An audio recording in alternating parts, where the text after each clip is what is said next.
Halo teman-teman semua, selamat datang kembali di Semesta Blog. Hari ini kita akan belajar apa sih fungsi serta fitur-fitur yang ada di halaman penulisan di Blogger. Nah teman-teman, video ini bersifat mendasar. Bagi kami yang sudah ahli, tentu tidak memerlukan lagi info-info di video ini. Tapi bagi kami yang pemula, pasti ini sangat penting buat kamu. Oke? Nah kita langsung masuk aja ke dashboard kita, lalu kita klik di postingan baru. Nah, di Blogger 2020 tampilannya sudah agak berbeda dengan Blogger yang lama.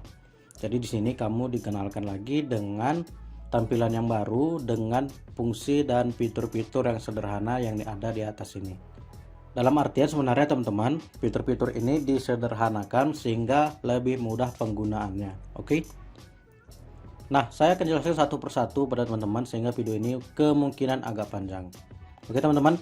Untuk yang pertama ada judul. Nah, di sini teman-teman tentu saja bisa mengetikkan judul. Misalnya saya buat sini tulisan pertama saya. Nah, sepertinya teman-teman.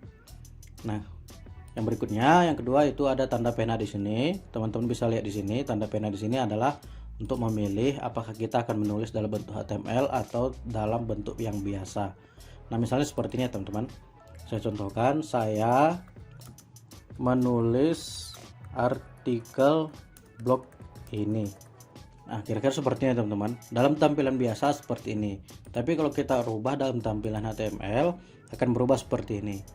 Nah, dalam artian begini teman-teman, kalau teman-teman ingin menggunakan HTML, berarti teman-teman harus ikut sertakan kode-kode ini juga. Oke? Ya, jadi lebih ribet.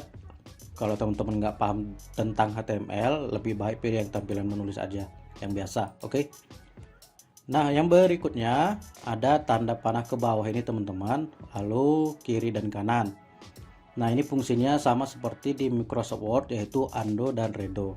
Jadi sama fungsinya seperti Ctrl Z, ya, artinya kita membalikkan misalnya seperti ini. Nah, kan huruf N-nya hilang, kita bisa balikkan lagi di sini. Ya, undo dan redo. Oke teman-teman. Nah, yang berikutnya adalah tanda A di samping ini. Ini adalah jenis font teman-teman. Nah, jenis font di Blogger itu hanya ada 7 setahu saya. Ya, teman-teman bisa lihat ada Arial, Times, Verdana, ya 7 teman-teman. Nah, hanya ada 7 jenis font. Kenapa dibatasi? Karena agar tidak terlalu banyak variasi ya teman-teman. Nah teman-teman, ketika kita ngeblok sebaiknya teman-teman pilih Arial atau Times. Kenapa? Karena ketika saya dulu membuat artikel dengan jenis font Verdana, tiba-tiba iklan tidak lagi muncul di blog saya. Saya pakai AdSense dan tidak muncul teman-teman.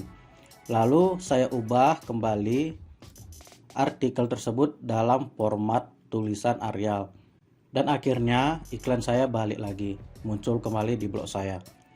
Jadi itu pengalaman saya sedikit yang saya ceritakan tentang jenis font ini. Oke. Nah, yang berikutnya ada T besar T kecil, ini adalah ukuran font teman-teman. Jadi kita bisa mengatur ukuran font kita. Kalau misalnya mau ingin besar nanti akan seperti ini. Lalu kalau mau kecil juga nanti bisa seperti ini. Jadi kita bisa atur ukurannya. Oke. Ini kita perbesar biar lebih kelihatan. Nah, seperti ini. Nah, berikutnya ada paragraf. Nah, ini paragraf ini jenis bacaan kita ya teman-teman. Misalnya begini, kalau misalnya yang kita buat ini ingin kita jadikan judul utama, kita bisa buat langsung judul utama, nanti akan diperbesar sesuai dengan judul utama yang biasa ada di artikel. Nah, jadi seperti ini, diperbesar sampai seperti judul. Oke, nanti bisa pilih sini. Kalau misalnya subjudul bisa dikecilkan lagi seperti ini. Lalu kalau misalnya dalam bentuk paragraf, teman-teman tentu tahu paragraf ya. Nah, kalau misalnya ke normal juga bisa. Oke. Nah, yang berikutnya yang di samping sini ini sama seperti Microsoft Word, ada bold, italic dan underline. Jadi kalau bold untuk menebalkan, kalau italic untuk memiringkan, kalau underline garis bawah. Oke. Nah, kita normalkan dulu kembali. Nah, kita blok seperti ini dan ada di sini untuk coret ya teman-teman. Jadi di garis tengah seperti ini kata-katanya dicoret seperti dicoret. Oke. Nah, yang berikutnya ada warna teks di sini teman-teman, warna teks. Nah, di sini teman-teman bisa pilih warna teksnya teman-teman. Di sini saya pilih merah. Nah, berubah menjadi merah. Ini saya besarkan teman-teman kalau tidak kelihatan. Nah, di sini berwarna merah. Kita bisa ganti ke warna misalnya kuning teman-teman. Nah, seperti ini ya. Nah, ini untuk warna teks. Lalu yang berikutnya adalah warna latar belakang. Nah, latar belakang ini maksudnya di belakang tulisan kita ada warna. Jadi misalnya kalau di sini warna tulisan saya berwarna kuning, saya latar belakangkan warna hitam biar lebih kelihatan. Nah, misalnya begini. Ya teman-teman, ini adalah fungsi untuk warna di belakang teks kita. Nah, kira-kira begini. Oke. Oke, saya normalkan dulu tulisannya.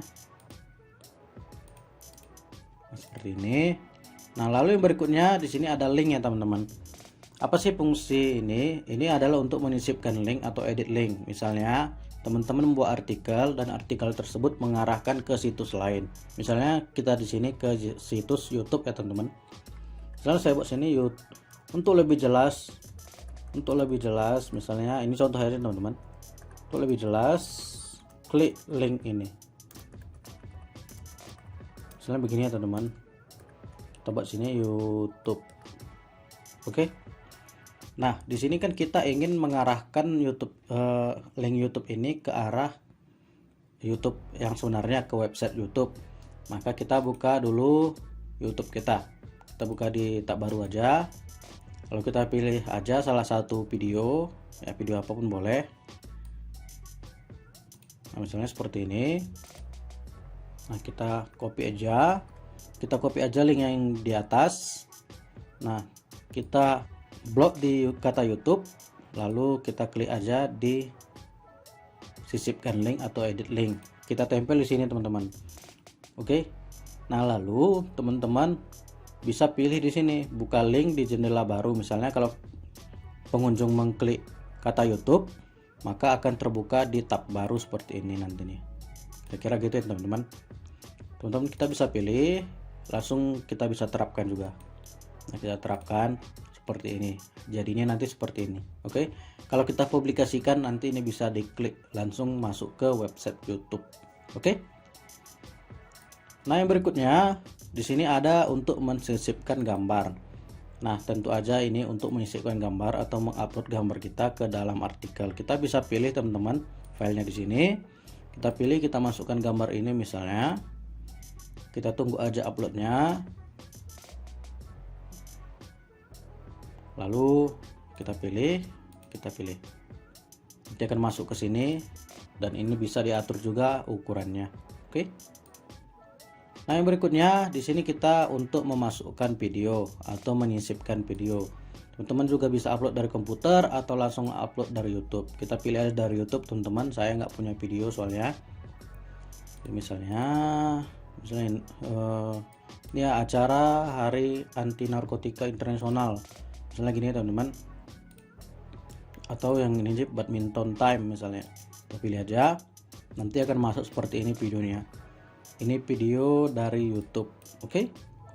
Ini fungsinya untuk menyisipkan video dari YouTube maupun dari komputer kita. Nah, yang terbaru teman-teman dari Blogger ini ada emoticon. Jadi teman-teman bisa pilih emoticon di sini. Saya klik di sini teman-teman. Kita pilih misalnya yang paling atas emoticonnya smile. Ya. Teman-teman bisa lihat nanti hasilnya di sini. Bawah sini ada smile. Ya, ini dia. Ya, saya tandai.